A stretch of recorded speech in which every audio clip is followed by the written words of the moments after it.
era abundante la producción de cómic, alors qu'en Tunisie, il n'y a pas de publication du tout mientras que en Túnez no había nada, o sea, no había ninguna publicación en bande dessinée. en cómic. Donc j'ai décidé de rentrer en Tunisie. Entonces volvió a Túnez Et j'ai travaillé dans des agences de communication, je faisais des storyboards. y trabajó en agencias de comunicación haciendo storyboards. Voilà. Et je suis allée voir des éditeurs de livres en proposant de faire des bandes dessinées, de publier des bandes dessinées.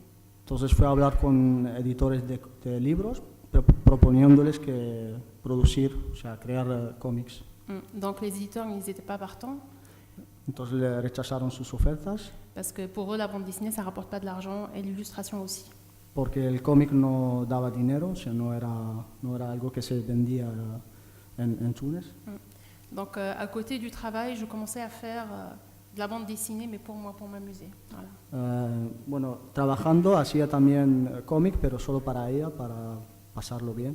Donc là, je vais vous parler des travaux qui ont été faits pendant les week-ends ou les soirées avec des amis. Voilà. Entonces ahora os voy a mostrar lo que hacía en fin de semana con amigos o con Voilà. otras personas que hacían cómic también.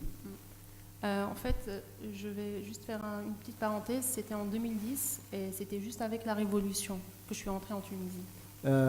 Entre paréntesis, quería decir que ella volvió justo en 2010, cuando justo empezaron las revueltas en Túnez. Et en fait, avec la révolution, il y a eu des dessinateurs qui sont apparus sur Internet, sur Facebook. Y con la revolución que surgió en Túnez, empezaron a aparecer dibujantes de cómic en revistas y en periódicos. Ouais.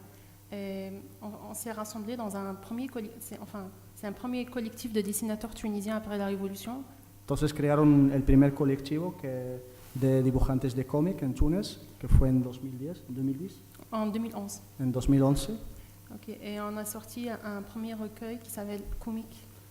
Sacaron un primer recopilatorio llamado Comic. Et ça parlait des élections de 2011, les premières élections libres en Tunisie. Y hablaba más que nada de las primeras elecciones libres en Túnez. Après ça, il y a eu une autre expérience. En fait, le premier magazine, il était un peu trop cher pour les Tunisiens. El primero que os ha enseñado era demasiado caro para venderlo en Túnez, porque era... ¿Cuánto costaba? C'était 7 euros. 7 euros, c'est trop cher pour un Tunisien. Costaba 7 euros, más o menos. Era demasiado caro para los tunecinos. Donc, il y a eu une autre expérience qui est Lab 619, qui a pour but de démocratiser la bande dessinée. Entonces, volvieron a crear otro formato, que es se llama Lab 619, y que era y la idea detrás de esto era que sea más accesible, que sea más barato. Et il se vend à 2 dinars, c'est moins d'1 euro. Entonces lo venden a menos de 1 euro, que son 2 dinars. Ouais. Et donc là, il est à son 5e numéro. Ahora han publicado 5 números hasta el momento. Là, c'est des travaux qui ont été publiés dans le magazine. C'est un magazine qui est autogéré et autofinancé, donc tout le monde travaille d'une manière bénévole. Estos son trabajos que os va a enseñar ahora que se han publicado en la revista. La revista es un proyecto que es autofinanciado y autogestionado por ellos. Y c'est des travaux de céramique? Non, j'ai pas compris. Là, ça s'appelle le parcours d'une céramique. Cette BD-là. Tu peux parler de chaque... Oui. Donc cette BD, ça s'appelle le parcours d'une céramique. C'est une BD d'une planche, mais j'ai pas tout mis ici. Este cómic habla de la trayectoria de un objeto de cerámica. Bueno, no ha puesto todo el cómic, pero esta es una parte del cómic que ha publicado en esta revista. Ça, c'est une bande dessinée qui s'appelle Les Couturières. Esto es un cómic llamado... Couturières. Sí. En anglais, peut-être. Je sais pas. Costurera. Okay. Et ça parle des conditions des femmes qui travaillent dans les usines de textiles et tout ça. Entonces cuenta la historia de las mujeres que trabajan en las fábricas de textil, o sea, un poco hablando de este tema. Ça, Ça, c'est une bande dessinée plutôt musicale. C'est une gravure. C'est 3 planches de gravure. Este es un cómic que trata un tema musical y son grabados se dice, gravure. Son tres páginas. Ça, c'est une BD ça n'a pas été publié. Ça s'appelle L'âne et le renard. C'est 7 planches. Et je les ai faites quand j'étais en Belgique, en fait. Este es un cómic que ha hecho cuando vivía en Bélgica y son 7 páginas y es un cómic que no Non, ça n'a pas été. que no ha sido publicado. J'ai aussi fait des travaux d'illustration. Certains, ils ont été publiés et d'autres, non. También ha trabajado mucho en ilustración y unos se han publicado, otros no. Ça, c'est un livre qui a été auto-édité, c'est-à-dire à compte d'auteur. En fait, c'est le nouveau modèle d'édition. Les gens qui ne vont pas chez les éditeurs, ils font de l'auto-édition. Es un proyecto que está autoeditado por ella. Entonces dice que ahora que hay como una tendencia de artistas ahí en Túnez que se autoeditan porque no hay manera de editar los libros que hacen.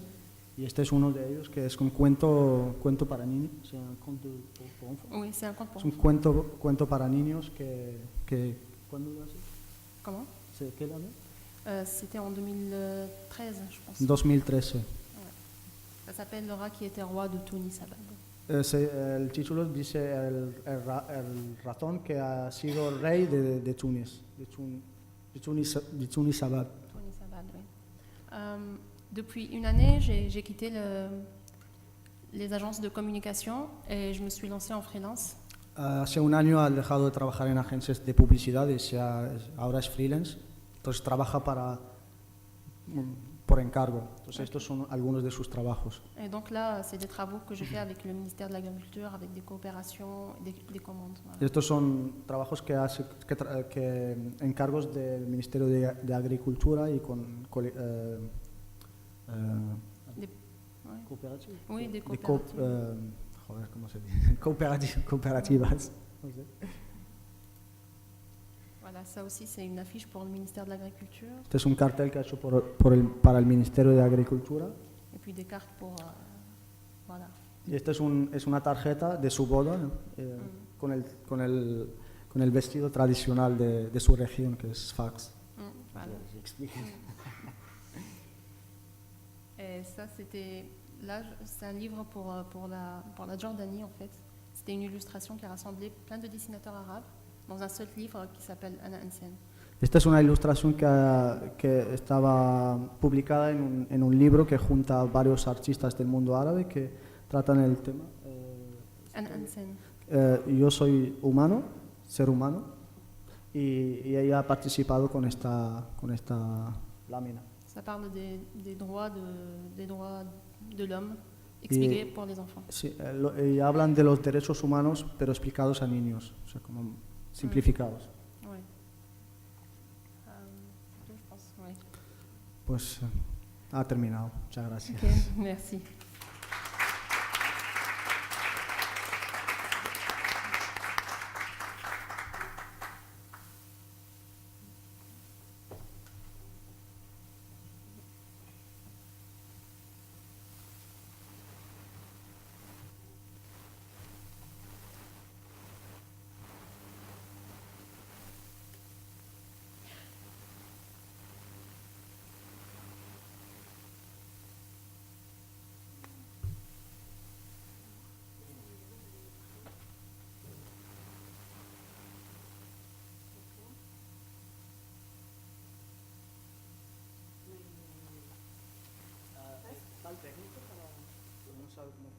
You can all hear me if I speak like this, yes? I think, can you... better with it's here, the red. Ah, ok. No, vale. Mira ahora, si parle maintenant. Yes? Hello? Hello? Il marche. Maybe 1 minute? Yes? Okay. Yeah. See?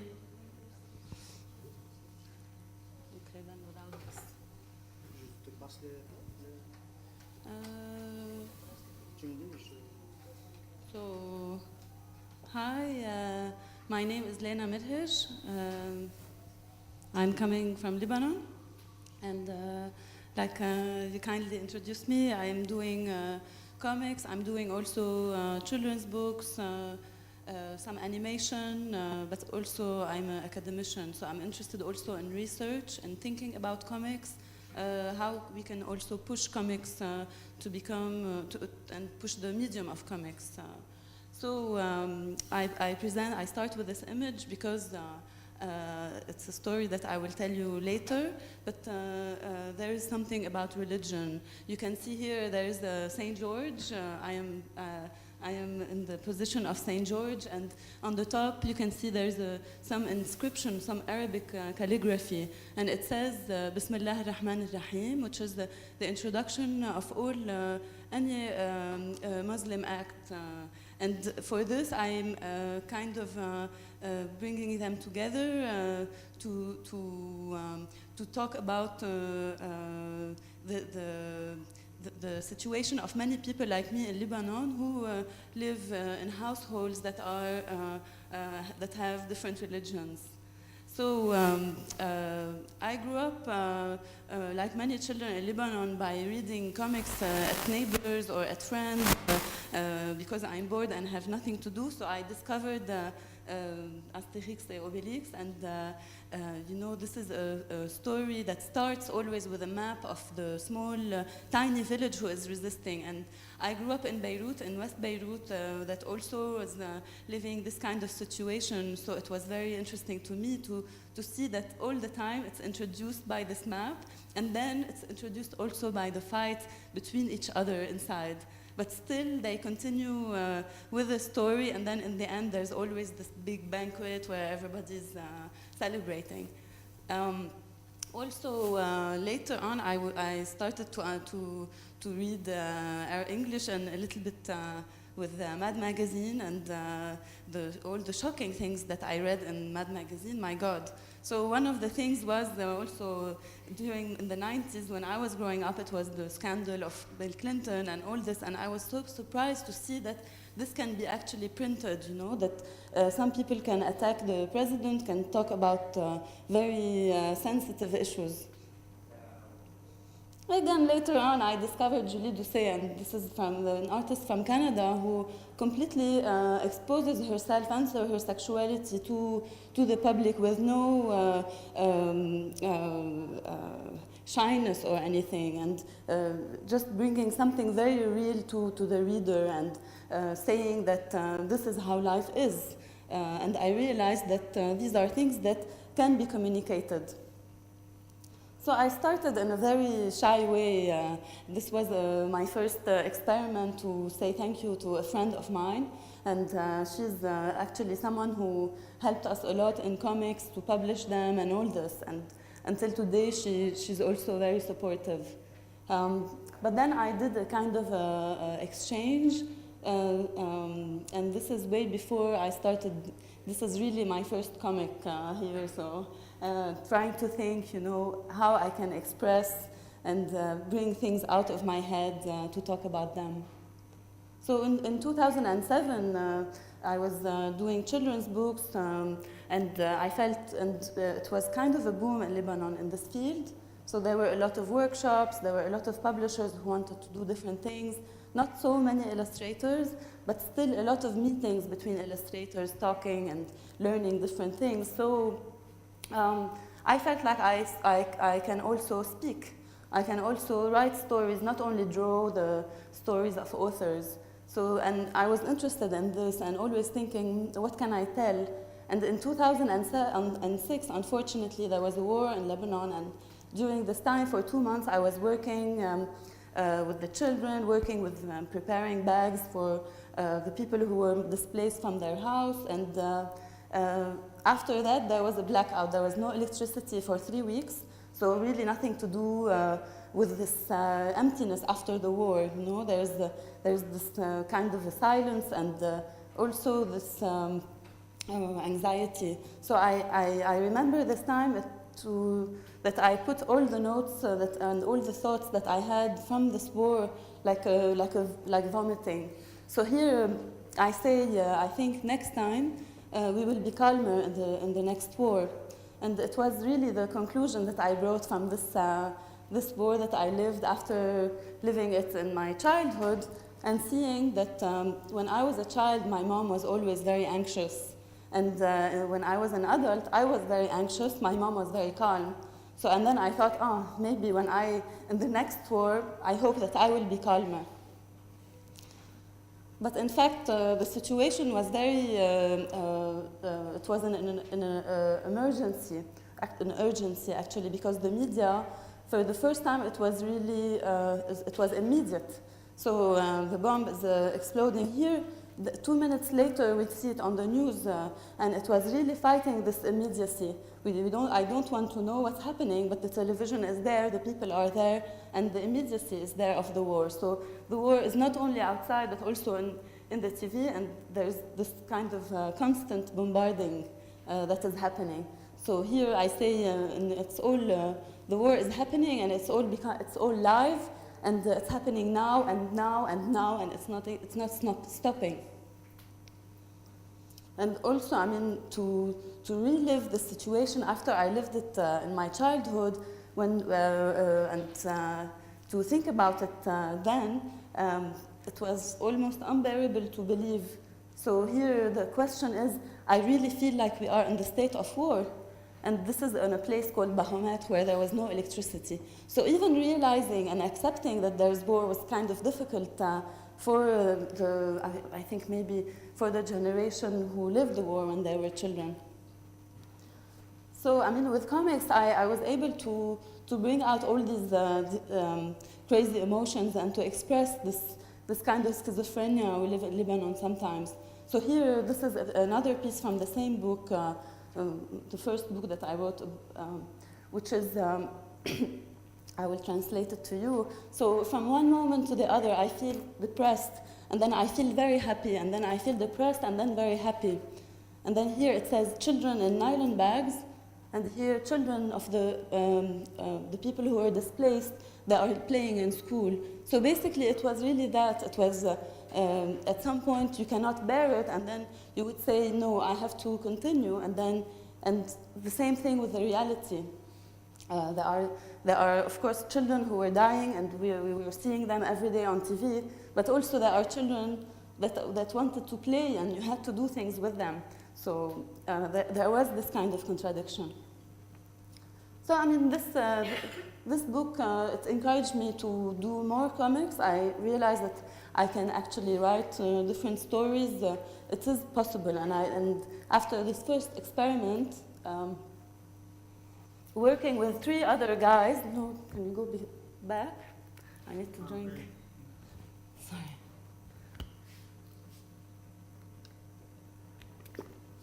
So after this first experiment, I started working with, we had this idea to make a comic book, a comic magazine, to have a space to publish comics, because 2007, there was not a publisher who was printing comics in Lebanon. There was not really a lot of comic artists. Maybe they were doing something in the newspaper, but not really stories. So we decided to do Samandal, and this was the first issue. We wanted the Samandal to come out from the dust here, and we chose the name Samandal, which means salamander, because it's amphibian. It's between earth and sea. Like comics, it's between images and text, between experimental and traditional art, between high art and low art. And there I wanted to tell the story of my mother. I had, in my youth, I had some problems with my mother, I think like every woman and her mom, every girl, daughter and her mom. And I was inspired actually by Art Spiegelman, who also starts asking his father what happened, what's going on, and really starts with that. So I started really with the first page of Mouse, and with the inspiration from that, and then the rest was all research and thinking about it. And working with the magazine, because it was not not regular. I worked on the whole different chapters in a long period. I had the time to think, to research, to ask, also to get feedback from readers. So here it says, the first thing I thought of was the anger of my mother. Why was she so angry all the time? And this is a piece where we were in the middle of the bombing, and she put us all in the shelter, and she went up to get some milk. And she was so angry, and this is what it says here. So I'm going up, and then here she says, but she was very, very angry. But also I showed this, also this kind of mother who has her own special way of dealing with things, and also bringing, well, the book is called Yogurt and Jam, or How My Mother Became Lebanese. I'm blonde with blue eyes because my mom is German. And so it's also reflecting on a woman who came from Germany to Lebanon to live, and how she lived the war, how she lived this new culture, how she raised us kind of in this situation where there are different culture but also trouble around. So here she goes back to the traditional, and so if she asks me, how are you, and I say normal, she says, did you ask the cousin of the cousin of the uncle of the daughter of the grandfather of your uncle? And then this is basically a kind of insinuation to get married, to find someone to get married. So always this question, and always this person that is kind of related but not. So how also the communities in Lebanon are related and how they relate to each other. And later, also within Samandal, I collaborated with a journalist, and I think that was a very important step in my career. Working with journalists, it brings you back to the ground. It gives you also a vision of how to speak with a public, how to present your work to a public. And this was a piece where I took her work and completely changed it to something more poetic. So here she was talking about a kind of a crisis, and I wanted to show this kind of crisis by, taking her and turning her over in the pages. Later, I took a project for the Day of Solidarity with the Palestinian people. In November, this is a day that is celebrated. As you might know, there are a lot of Palestinian refugees in Lebanon, still in many camps. They cannot return, and they are not being given the right of return to Palestine. So this is a piece that I did about 7 Palestinians who are connected through the internet to speak about their experiences. Well, experiences meaning where they come from, what happened to their village. And this particular case, Ahmad is asking Ola about his village in Palestine because she's living there. And the village is called Safuriye, and she tells him, everybody went here, and then the village was kind of erased, people left, and then they grew, they grew different vegetations, and then now, but then now people are going in these places, taking back the villages by doing different events, like sometimes picnics or visits or etc. And this is another piece that talks about, it's the same book, and in this case it's the Palestinians from inside Jerusalem who were faced with the wall and had to go when they were in the suburb, and the war was made. So then they had to take 2 hours to go out and go to the place of their work after the wall was built. So also I tried to take the reality into something more poetic, and with this boy who basically plays with the balloon, and the balloon goes on the other side. Kind of the game is the exchange to the other side. So then a few years ago, I went to Germany to continue my studies and do some research. And my research was on narration and narration in comics, so using images. How can one draw a narrator? How can one tell with the images? And then tell with the images and the text. And then I had to experiment and try the different theories that I was reading to realize if they work, they don't, etc. But this piece was particular because it's the first time I do a comic without words, but also from the context where I was. I was in Germany. I didn't want to write in German, and I wanted to be kind of universal. It talks about women in general, and it's called machine. And it talks about women, how they are considered like a machine of making children, and when they are constantly being pushed away from situations where there's danger, where they have to take their children and move and continue to survive. So also the next piece shows a little bit more this kind of resistance that is inherent in women, where the two panels show that the first one there's this machine, the second one the gun is pointing at them, but they're still in the same position. So this is the kind of experimentation I was starting to do.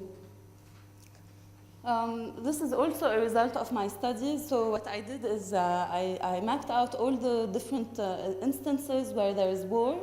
And then I looked at the events in one case, and then I looked at characters in another case. So the events, what I did with them is I put them in a chronology. I looked at what was said, what was not said also. And the characters, I looked at all the characters that I have an arm, a gun. Sometimes they are not characters, they are just the gun, or maybe even the trail of the bullet. So this is also a character. There's an insinuation of a character behind. But this is for the events. So what I did is I took all the events that from different artists, not only my work, but also Mazen Kerbej, if you know, Zena Abi Rashid, Barra Karima, and I put them in the chronology. So if you read the comic, like you read a comic normally, you would see that it's kind of filling all the different events that were mentioned in Lebanon about the war.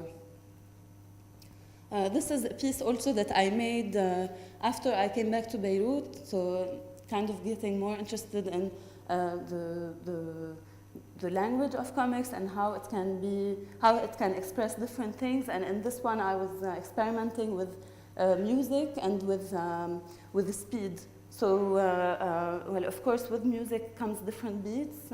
Especially now, you can in one piece you can hear something fast and something very slow.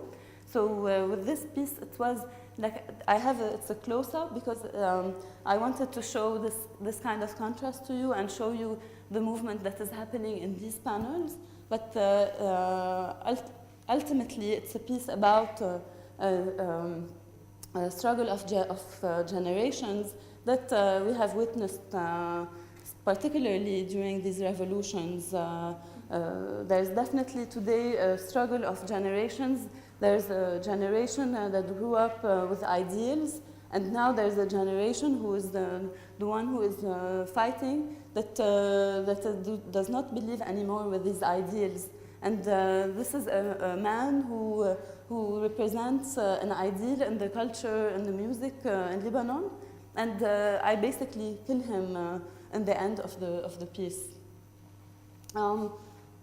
Also, because of my link with the newspaper and my relationship to journalism and my interest in putting comics in the public, this is a piece that I made and also my interest or my background in working with the Palestinian issue. This is a piece that I made for the Palestine supplement in a newspaper in Lebanon, and it's called The Swallow's Return, and it's from a song of a famous singer in Lebanon. Her name is Fayrouz, And it is about the swallow, and it is an oniric, a poetic story about the return. And this was a piece to talk about the people who are going today in Palestine, who are from '68, donc, who have an Israeli passport, and who are claiming back some lands, and they have, I think, already claimed 8 villages. So this is one village, and it's kind of an honor to them because they are fighting this fight to regain their land, and putting music and putting this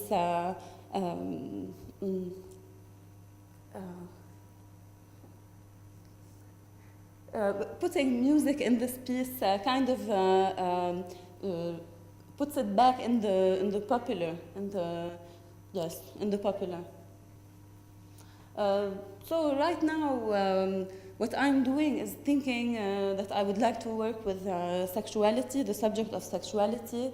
In the book that I showed you from my mother, this was me in my 20s and 30s, thinking about my childhood, what I have lived in my childhood, and I thought that now is the time to think about my 20s and to think about sexuality, but also as I'm doing different readings, I realized that a revolution has to be accompanied by a sexual revolution. I don't mean that people have to go in the street and have an orgy or something like this. I mean that people have to start talking about sexuality to be able to understand it, to debate it, to unravel it, kind of. And this is something that is quite taboo. Today I had some interviews, and I was saying how in school, when I was studying in university and school, they told us you should not talk about religion, you should not talk about politics, and you should not talk about sexuality. And I thought that, well, maybe when I finish school and I finished with this institution, I can do whatever I want. And this is what I thought. So this is what I still think, kind of. And this was a piece to continue this kind of experimental line. On top of this, there's the title, The First Time, and then my name, Lena Merhej. And this is another piece of the same series.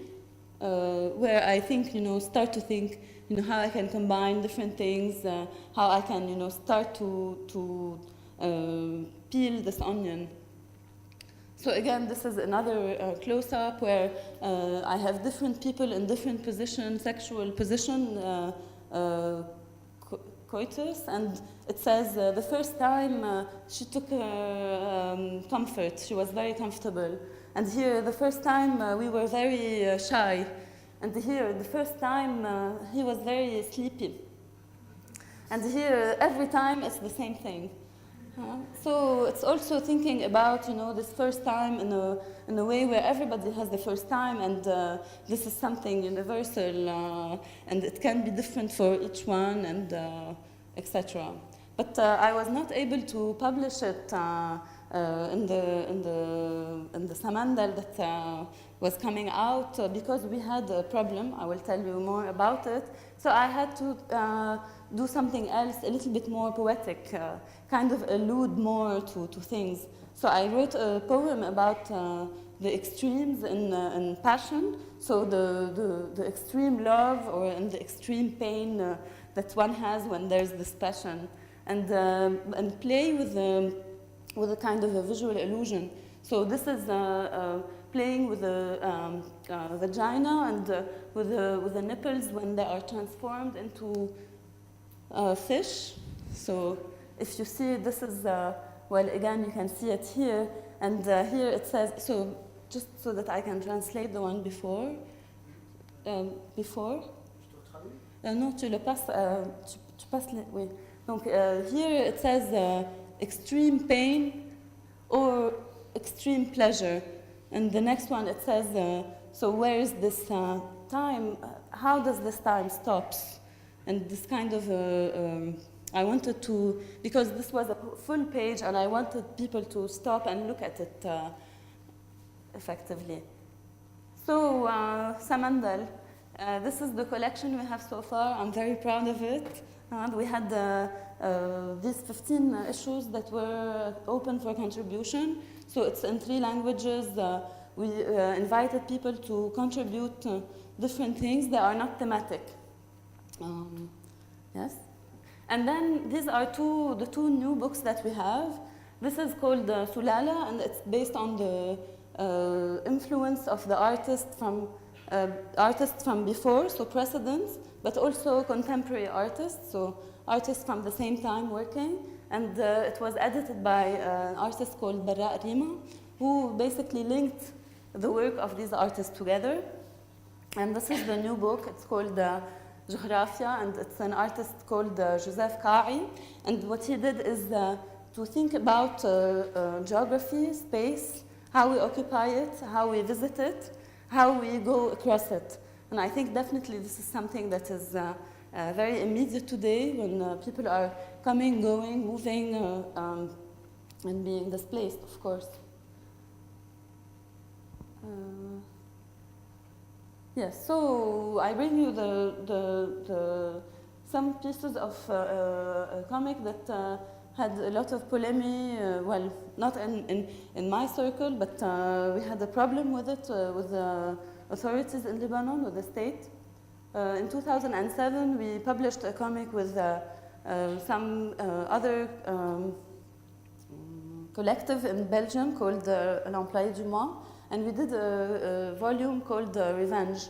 And for this, I made a collection, like a piece where I have this siren, and she's carried by small people, and she kills them every time she says a bad word.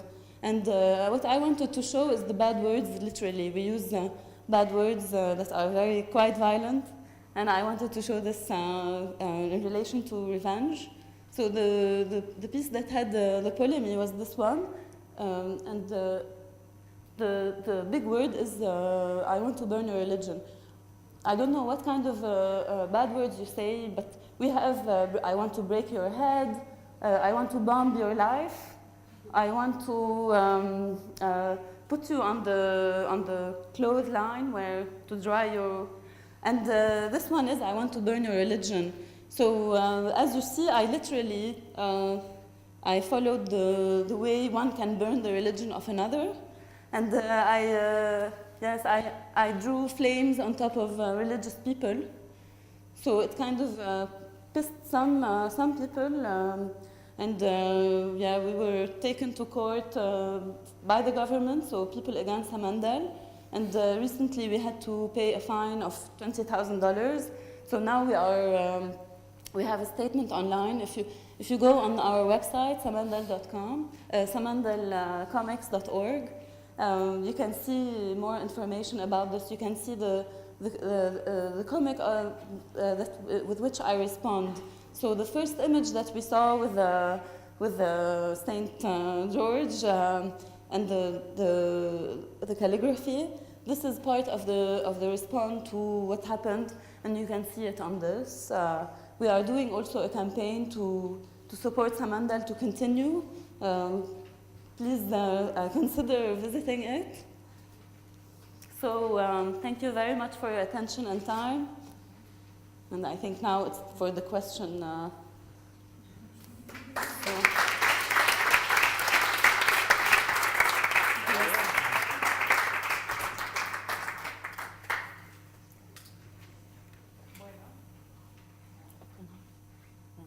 Muy bien, pues muchas gracias a Lena y a Noha. ¿Y tenéis alguna pregunta desde el público para ellas? Serán bienvenidas. Venga. I want to ask about Samandal, and how did you keep working on it, even when you were in Germany? Well, it was not easy, of course. So we are a collective. We have a kind of agreement among each other where we can fill each other's works. So at the time, of course, I was not able to work on the logistics.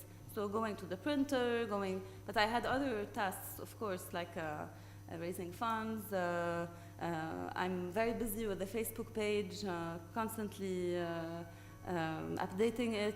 So it was more like online work that I did. And also like in the 24-hour comics that we had with Grand Papier, so that was also an opportunity to work together, but online with the webcam.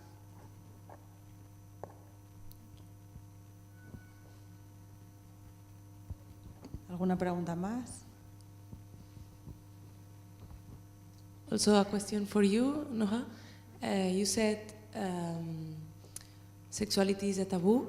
Could you be specific about if it's a taboo for all the society or between women, or it's more for women than men, or well, I thought it was for everyone, but I'm just reading a book by a Lebanese poet, woman. Her name is Jumana Haddad, and she did a magazine called Al Jasad, the body.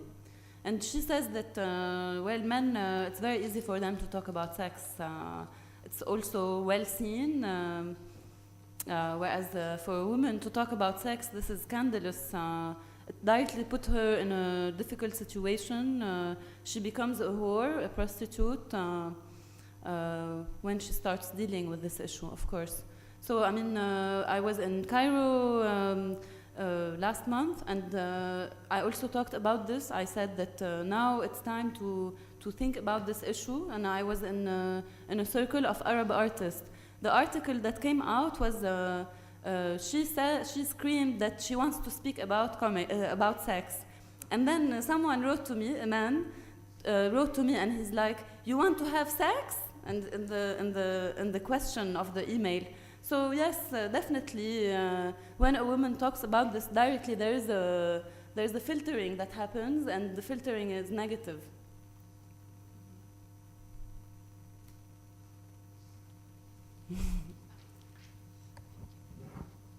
The question is for both. It was difficult for you to be an artist in an Oriental culture, or?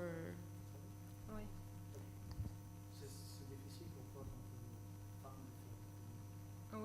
Oui, c'est sûr. Déjà qu'il n'y a pas, en Tunisie en tout cas, il n'y a pas la mentalité de l'image.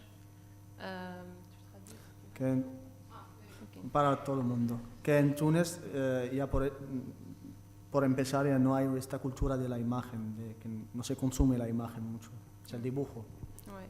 Et même les éditeurs, comme je l'ai dit tout à l'heure, il n'y a pas des gens qui veulent que ça avance dans l'édition ou la bande dessinée.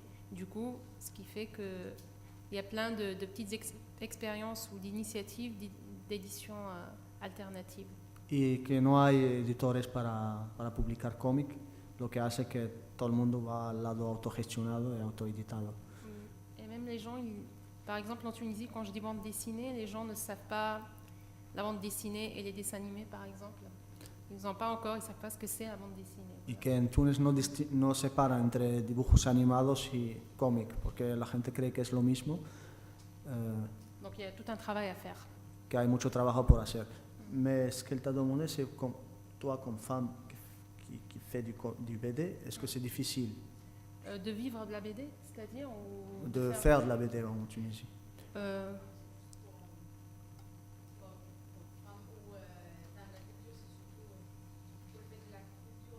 Ouais. Le problème, c'est pas que pour la femme ou pour l'homme. Le problème, c'est que le métier de dessinateur n'est pas reconnu en Tunisie.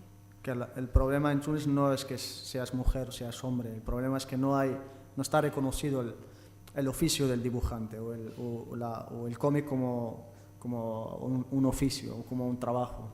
La gente cree que es algo como que lo haces en fin de semana, y que lo que quería decir es que es igual para un hombre que para una mujer. Es el problema de ser dibujante, no de ser dibujante hombre o dibujante mujer. ¿Y por toi, Lena? I think the problem is that, in English, the problem that you are treated like a child. Women are children all their lives. They are not taken seriously. They are maybe cute and funny, but never serious. But personally, I never had big problem with this. I think also I learned how to take advantage of it. I think there is always a way. But also I come from a privileged society. I read, I show you my influence, and I had the possibility to study in the university. I had the possibility to come here and to talk about this. So also being a woman, it's kind of a door to speak.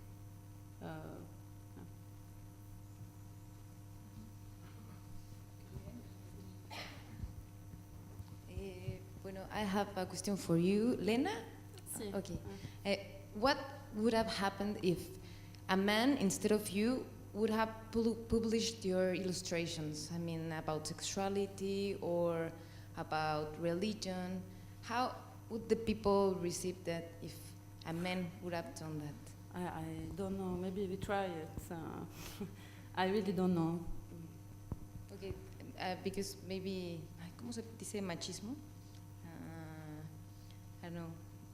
Because maybe it's like a taboo for a woman talking about sexuality. Like I said, this poet, this woman poet that I said, we have a poet, Nizar Abbani, who is very sexually explicit. So describing all sorts of things, but also in the poetry in general, in Arabic there are a lot of images for the vagina, everything is really out there. But when a woman talk about this, she says that then it's scandalous. They wrote to her letters of threats and So I don't know, we didn't have this experience in comics yet, so we see, we test. This question is for Lena. You mentioned you had to pay a fine of $25,000, was it? No, 20. Okay. Well, are there like more cases that like that has happened in Beirut, or do you like take pride in that it's like one of the first? Unfortunately, no. In comics, yes, but our lawyer is kind of putting all the cases together so that it becomes a big case and they can change the law.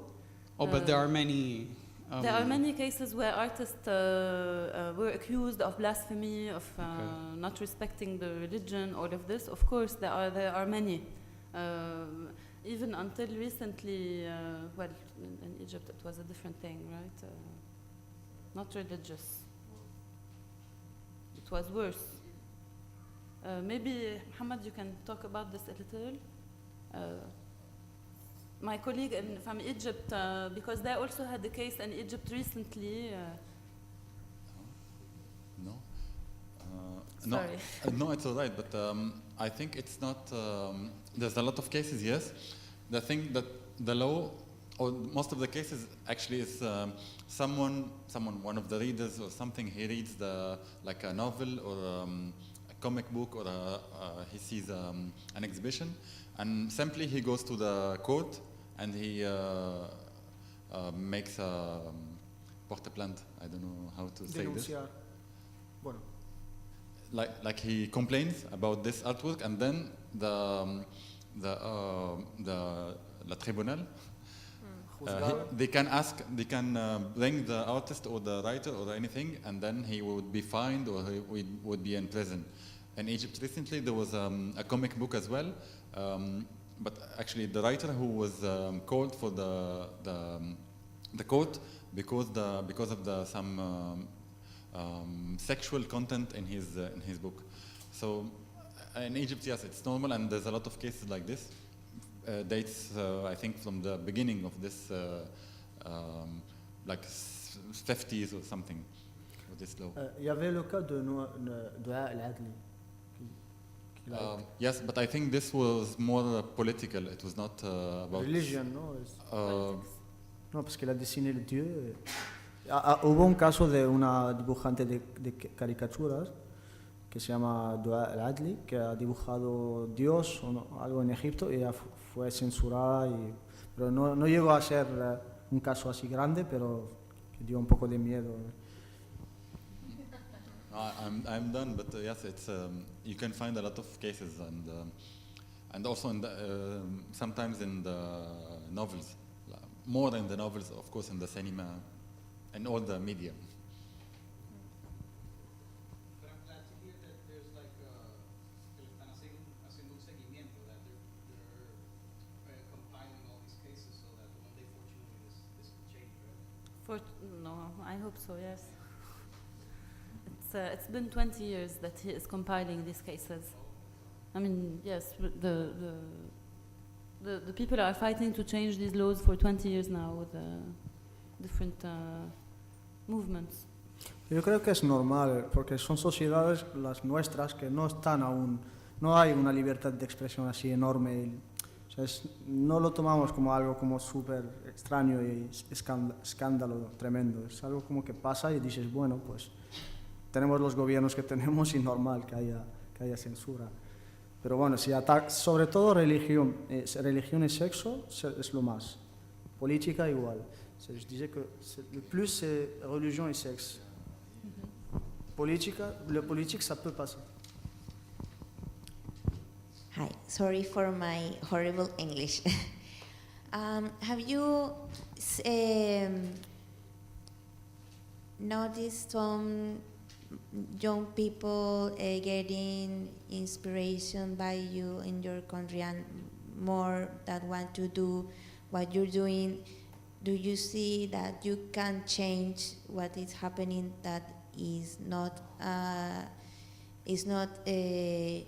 common to see comics illustrations? Do you see that can be a start to change that, and or you have plans to have motivations, dictations to other cultures, other countries, or start to change that in a big movement? Tu peux traduire? Est-ce que tu penses que tu influences les jeunes dans ton travail? Est-ce que tu penses que ça a créé un changement qui a changé? On ne peut pas parler de changement pour le moment. Il y a des gens qui commencent à produire, à dessiner, et j'espère que ça va inspirer d'autres gens, les gens qui vont nous lire. Donc c'est ça le but pour le moment, inspirer des gens, essayer d'introduire la bande dessinée comme par exemple un outil pédagogique pour les enfants. Et puis après, je pense que ça va influencer, ça va influencer les gens. Que de momento no hay un cambio sustancial, es que se nota ya, pero que lo que están haciendo en Túnez está inspirando a otros y esperan que inspiren a otros para que el cómic en sí sea algo consumido normalmente por la gente, que lo leen, que lo compren, etcétera, y que a partir de ahí ya se puede haber un cambio. Pero que de momento es el inicio, si se están ya arrancando algo que aún no saben si está inspirando a otros o no. O sea que la motivación ahora mismo es hacer cómic, producir mucho, para que haya cómic y que exista. En Liban, tu peux parler pour le Liban? C'est la même chose. En el Líbano lo mismo. Okay, I want to ask you about the distribution of these comics. I mean, these are comics that are produced in paper and printed, but also you think, I mean, you are at the same time you publish the comics, they're also available on the internet. You publish at the same time, paper and also in the internet. And also I want to ask you about translation. Because for me, sometimes I don't speak Arabic, I don't read it, and it's difficult to, it's impossible to me to read. And if you, at the same time you are producing, you are thinking about, I don't know, from time to translate or to do some, I don't know. Je te traduis ou ça? Oui. C'est par rapport à la production et à la traduction de ce qui est fait. Est-ce que, ce qui est en ligne, parce qu'il y a le papier, mais aussi il y a le PDF qui circule, donc. Oui. Est-ce que vous avez pensé à traduire Pour le moment, on a commencé avec la langue, le dialecte tunisien. On veut que le dialecte tunisien soit écrit. Que por el momento han empezado con el dialecto tunecino y quieren que el dialecto tunecino se escribe, porque es que los dialectos solo se hablan, no se escriben. Se escribe el árabe clásico, sí, igual en todo el mundo árabe. Sí. Que ahora lo que están haciendo es como introducir el tunecino en en el papel. Il y a des réticences par rapport à ça. Y hay mucha gente que no ve esto, no lo ve con ojo, o sea, que no les parece bien. Ouais, mais on veut que la bande dessinée, voilà, pour nous c'est plus accessible quand c'est tunisien, quand c'est lu avec la langue parlée.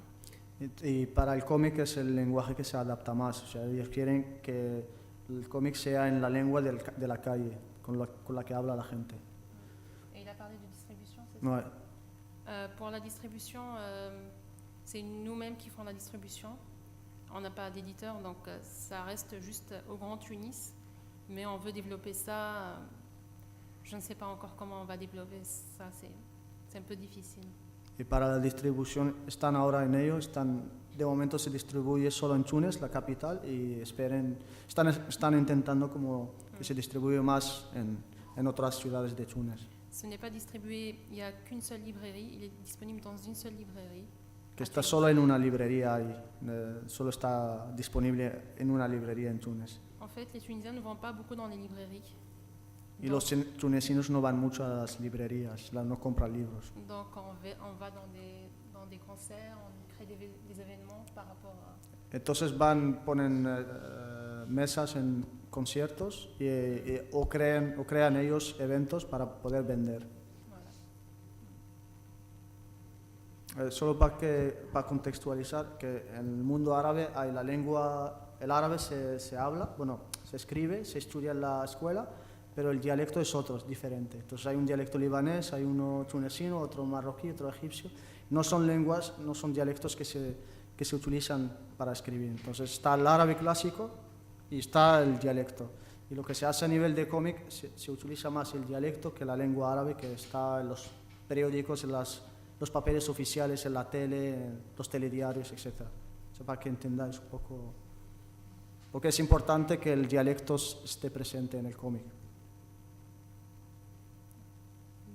Tu veux ajouter quelque chose? For Samandal, we are, well, first the magazine is printed, I think, about 1,000 on average for each book, and we publish by Creative Commons, so we believe in open source and with free knowledge, free information. So we also would like to have it all the magazine online. We don't have it yet because we don't have the time to put it on the website. Soon it will be, all the books will be online. I have this idea, or maybe this dream, to remix comics, to reuse text or images and mix them all together to create new comics. I think it's kind of a development from my dissertation, where I imagine a software that can do this. Also with language, we are printing multi-language, so we privilege Arabic, English and French because this is what we write in Lebanon, what we speak. But we also have other languages.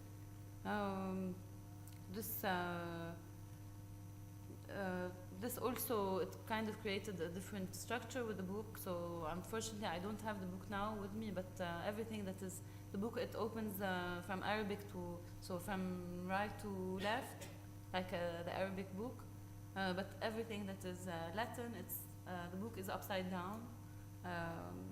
So we created a page, we called it Flippy Page, where I imagined that it's like a clash of civilization, or a clash of Arabic and Latin that's coming together. So I think all artists, when they made this page, they kind of think about this. But all the translations are in Arabic. Sometimes they are translated in other languages depending on the budget that we have. Some of the books, they have no translation because we didn't have the budget to do it. For the distribution, it's also like Noha says, I mean, it's by hand. I think it's also the case of our friends here from Egypt and from Morocco. We have difficulty with the post. I don't have a post number, or in Lebanon we don't have this yet, or the post is not guaranteed. Yes. So we are here really to think about what could be the different solutions we have with the distribution, and I mean, thanks to Salah, who pushed us to think more about this I hope we have a good strategy at the end of this week. Maybe. Había...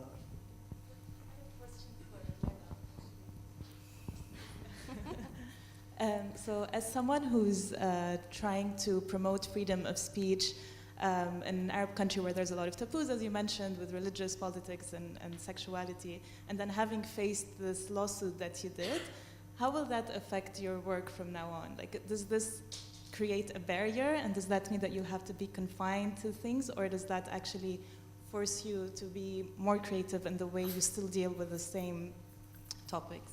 Well, I think that it's two things. I definitely have now a kind of a spotlight where they're waiting to see what I'm going to do. So it's kind of difficult for me to move. So I mean, I wanted to do this volume about the sexuality 2 years ago, but we voted in the Samandal collective that maybe we wait a little to see. So now, I mean, now I really want to do it, and I don't want them. I mean, yeah, we don't want to postpone it anymore, but maybe we will not print it. We will have it online. So it's kind of a different way to deal with it. I mean, also, so the positive side is that yes, now it's in my face. Like, reality is in my face. I cannot go back and you know, say, okay, I want to ignore all this. So kind of put in an emergency to talk about and to put everything out. I think it's a good opportunity to, so I cross my fingers and continue.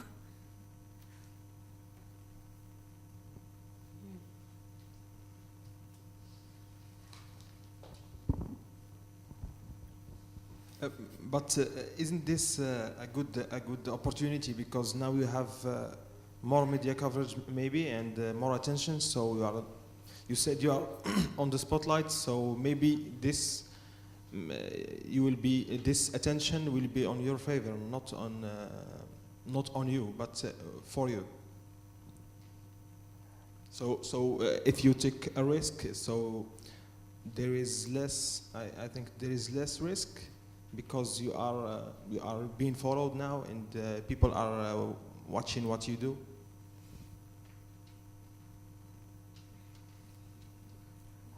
I don't know, maybe. And I see also from, I mean, what can media do? Look at where we live and what's happening, let's say, in Palestine. The media is there, right? Nobody's doing anything to stop it, right? So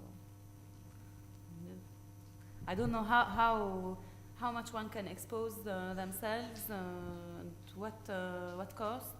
I think I was touched from my life from people who were honest, who were true, and who were honest when they write and when they tell stories. And I think it's an important thing to have. So I mean, then if I'm honest and I can stay true, then I can stay. But working with the media, against the media, I think this is it's too much to think about.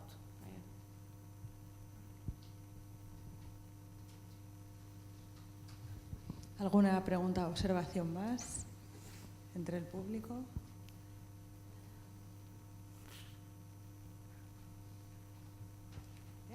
¿Sí? Pues damos por finalizada la sesión con un fuerte aplauso.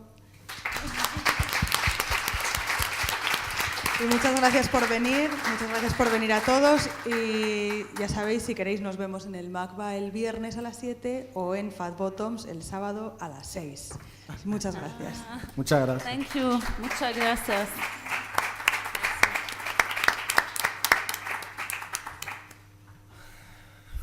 ¿Qué tal?